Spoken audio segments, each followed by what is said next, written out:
Nightmare of Decay is a first-person horror game where a man wakes up in a nightmarish mansion. Atmosphere. The game is staggeringly similar to Resident Evil 1 and goes as far as to reimagine its low-poly PlayStation graphics and a practically identical color palette. But unlike that game, Nightmare of Decay has a much lighter tone with talking cats and strange cameos of characters that seem to resemble famous ones from Silent Hill 2.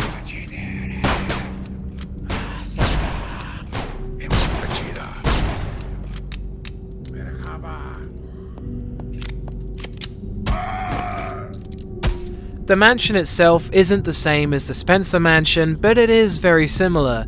The first-person perspective is nice for exploring, but not quite as foreboding without the fixed camera angles of its inspiration.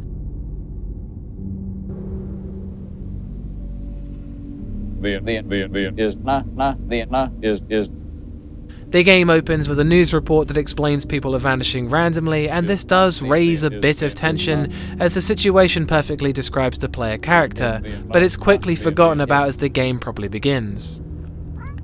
There's a constant low rumble that plays in the background of the game that's designed to raise a bit of tension, and it works well enough since the music is absent for a lot of the game.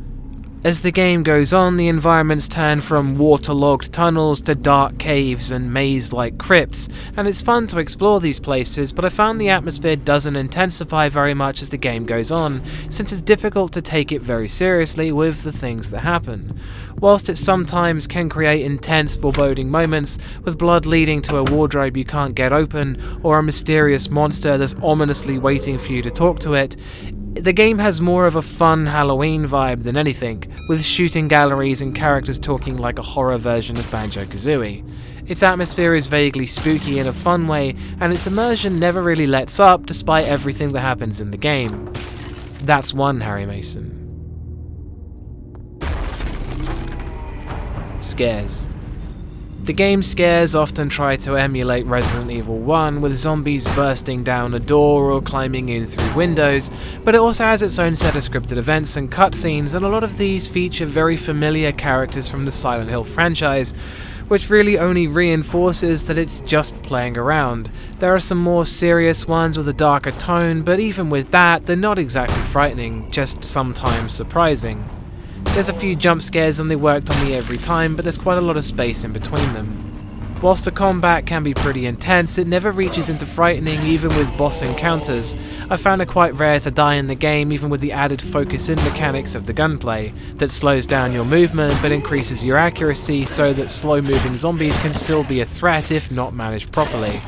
There's resource management in the way that supplies can be scarce, but engaging in the shooting galleries always gave me a sufficient amount, so it's not exactly a threat unless you refuse to engage in the minigames or search the mansion.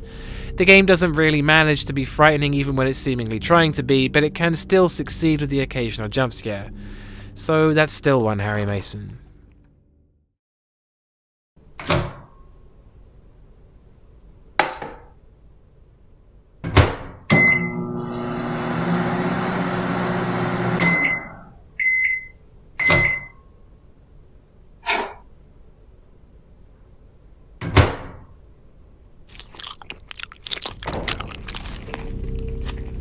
Sound design. The game does a brilliant job emulating the music from Resident Evil once again without exactly copying it, with sad sounding pianos and ominous droning tones soaked in reverb. The music again doesn't come in a great deal, and the low rumble replaces it in its absence. The sound effects are all really impactful and crystal clear, with lots of guns sounding as powerful as they feel, and the door opening noises being nearly as good as the ones in Resident Evil itself. There's no real voice acting besides the cult people sounding like the ones from Resident Evil 4, and the zombie moans, which again are as close to Resident Evil as imaginable. The dialogue is done with Banjo-Kazooie style noises pitch shifted up and down, which is really silly but somehow fits in with the type of game. There's effective reverb and the directional audio is pinpoint accurate, even with things like bullet impacts being spot on.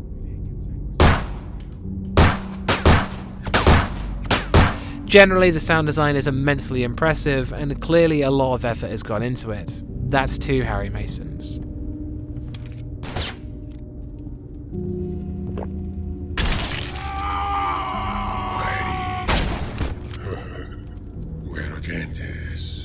Gore.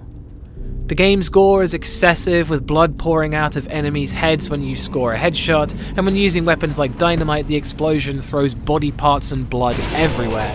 The game uses excessive blood and gore wherever possible, and it's really fun to behold. Dismembering enemies and watching them walk a couple of feet before they fall over dead never stops being entertaining.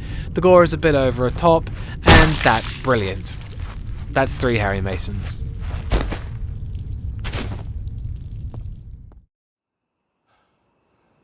Story.